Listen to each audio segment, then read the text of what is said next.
Just for me to get a feel of the room, how many people here are from brands? Just a show of hands. How many people are from agencies? And how many people, just everybody else is fine? Good. I lead a team of cultural anthropologists, of traditional researchers at Pandora, and one of the key things that we've been doing for the last 18 months is really immersing ourselves in just trying to understand what's happening in the lives of women today. And what you're going to get is a little bit of a kind of like a view of being a little bit in the kitchen whilst we're still cooking. But it's a really interesting take, I hope, in just some of the observational nature of really what's happening, and hopefully the women in the room will kind of agree with me. First of all, let's have just a little bit of a history lesson. 1952, when the Queen first ascended to the throne, most women, 75% of women, were married with 2 children. When you fast forward to Uhura from Star Trek, which was wild and well, kind of ahead of its time, unmarried women could not own a credit card. Let that sink in, the guys of you under the age of 30. 1967, Catherine Switzer was physically and forcibly removed from the Boston Marathon. Men and women were not allowed to run together in a marathon. Fast forward to 1970, for the first time, the Mary Tyler Moore Show started to show gender politics, sexuality, women in the workplace. This had never taken place before. It literally tore the fabric of TV apart. They didn't know what to do. After the assassination, or the attempted assassination of Kathy Gifford, fast forward to 2011, now we've got 50% of American women are in the workplace. 133% increase of women in further education. But the things that were still annoying and frustrating the feminists back in the 60s, we still see elements of that today, which should elicit this kind of reaction from any sane person. Don't do this to me just yet. But something's happening. And there's this little frisson of something that's happening, and it's super interesting. So first of all, we had millions of people take to the streets to protest about equality over the last 2 years. You had a situation of where, and I hope there's nobody from the BBC here, sorry, but facts are facts, increasing reports about the gender pay gap being a huge issue. We've even seen from Tarana Burke's Me Too movement, all of a sudden is grasped by Hollywood and given global prominence. Then we have President Winfrey at the Golden Globes. And it's not just what she said, but it's how she said it that I think needs to be taken into account. Very firmly, time is up for that kind of behavior. So, still, these women are still highlighting inequalities, speaking about some of the challenges. But I genuinely believe something is happening. There's a lot of room for optimism out there. And part of it with what we started to see was that we're seeing a film that could not get made for over 40-odd years saved the superhero franchise and arguably led to the success that Black Panther is having now. Do you know who this lady is? CEO of YouTube, Susan Wojcicki.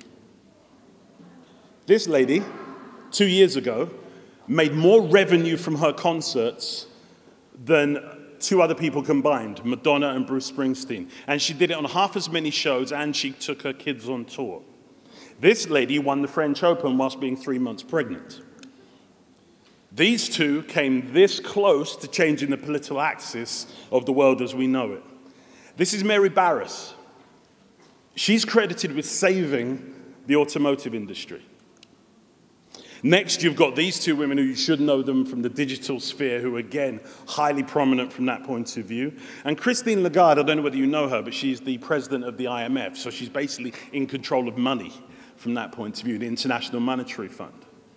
So it's super interesting when we use these examples to try and have some semblance of optimism, but it's super cool. However, still, it gets better. Because now what's being recognized is that women are responsible for 70 to 80% of all consumer purchases. Just to let that sink in. So all of this is great. What happens if if you're 16 to 24, which is the purpose of a lot of why we're here today? What are your thoughts? How are you thinking? Well, the interesting thing is when we speak to people and what we've learned from audience of this type is that we got these fresh kind of new norms. They're thinking about education differently, whether it's entrepreneurialism or from a digital perspective. The economy is very, very different for them, a lot more fluid with the way they think and act.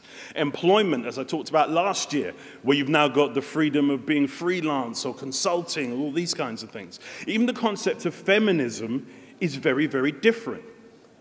We spoke to a number of women who told us, I'm not that kind of person who would go and be on the front line, yet I do things in my own way that is me being a little more confident about myself and being a woman and how I can lead. Super important. Issues of race and sexuality are also normal for this new audience that's coming through. And in addition, you've got the aspects of sports, and I'll come back to this. There's a very interesting point I'll mention later on.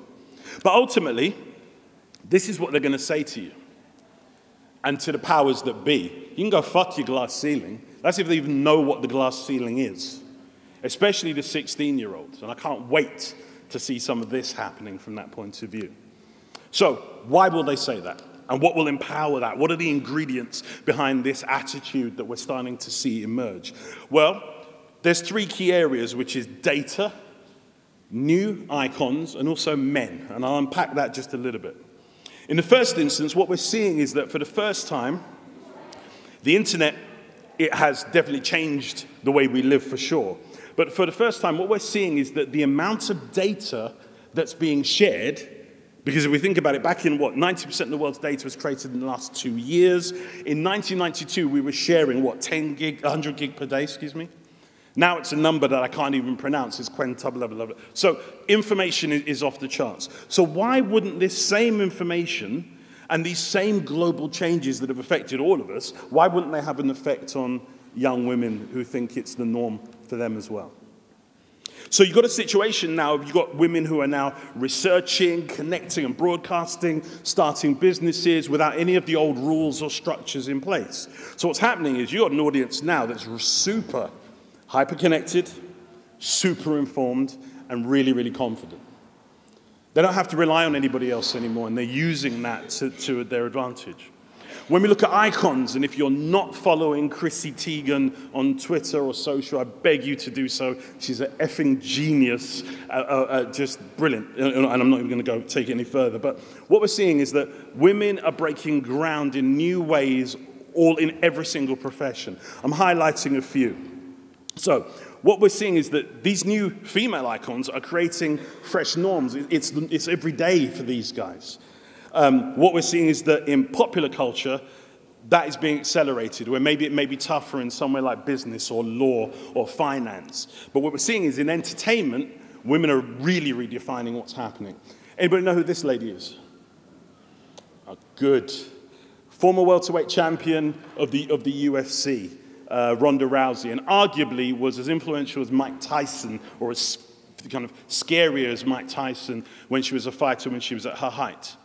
In 2011, the CEO of the UFC, which was bought for over $4 billion, is one of the fastest growing combat sports in the world, was asked, when are you going to have women participate? Never. And he walked off. 6 years later, again, after they've sold the organization for $4 billion, and the women's fighting kind of circuit is as big as it's ever been, look at what she did. She built it all. Arguably the most instrumental figure in the growth of the UFC over the last 10 years was one single woman.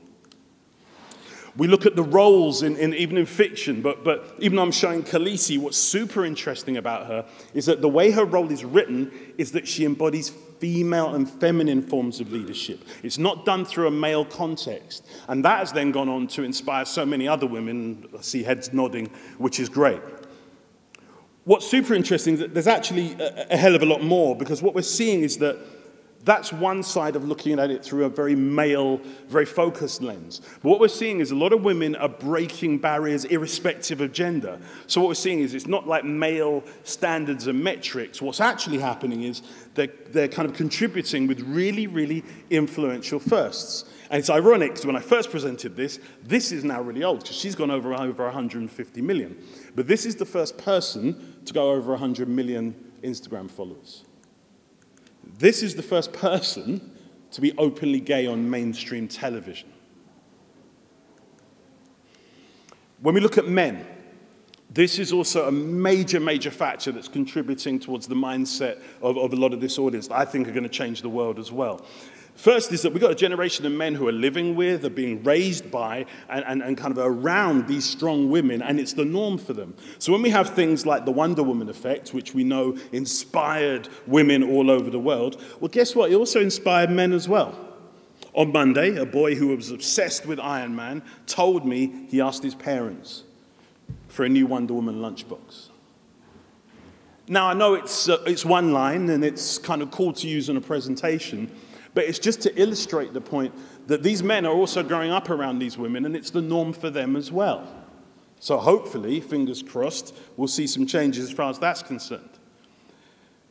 Canadian Prime Minister Trudeau, he's got a great quote where he says, being a feminist means that men and women can be and must be equal. So if you've got male leadership that is thinking in this way, again, this is great for the kind of equality that I hope we all in the room want to see. Additionally, what's happening is that we're seeing a lot of gender neutrality, whether we look at products or services or people. And when we look at Will Smith's kids, sometimes it's hard to tell who's who. And it's not necessarily a sexuality issue, it's just an issue of freedom. And that's maybe one of the biggest things that I'm talking about when I'm consulting a lot, is I'm saying the words, be gender neutral. Don't do a women's only version, it's not worth it from that point of view. For once, I'm actually on time, which is good with this.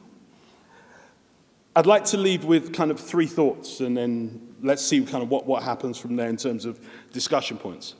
The first is that for the brands in the room, for God's sake, please rise above this kind of, think about the mindset of understanding the mindset of young women. One reason, because it's fundamentally different from any generation that you probably ever dealt with before, for some of the reasons that I've just told you about. They may not be carrying the baggage, but they also may not be beholden to the same rules, because they're leveraging digital and social and cultural tools that generations before couldn't get their hands on. The second one, which is definitely for the brands, let's rise above pinkification once and for all, please. The gender neutral point I made is really, really critical, especially in things like the panel talked about before, product development of services, etc. And lastly, don't speak about empowerment to a group of people who know it, live it, and enjoy it every day. That's for a different audience. Secondly, if you are an employer, there's actually quite a lot to be gained from identifying how a female form of leadership can actually help move your organization forward and how it can add value. So start to look for that. Look for how perhaps a different approach, a feminine approach, is actually to be collaborative, to have conversation. A male-dominant approach is a little bit what we see out of the White House at the moment. And try and accelerate a culture that starts to look for different perspectives and different ways to solve a problem. That's something that's awesome. And that's something, again, where if you look to the female members in your organization, you actually start to see that a lot more. Just a different way of doing things, which is fantastic. If you are a young woman, first of all, I think you've got to enjoy the growing number of female success stories that are out there and use that to give you confidence and to prove that your hypothesis and the way you feel is probably more than likely correct. Use your voice. You've got plenty of independent channels and ways of doing so. You saw 3 amazing women on the stage just before. Use your voice. Use the digital world that's out there and share some of what you're thinking and feeling.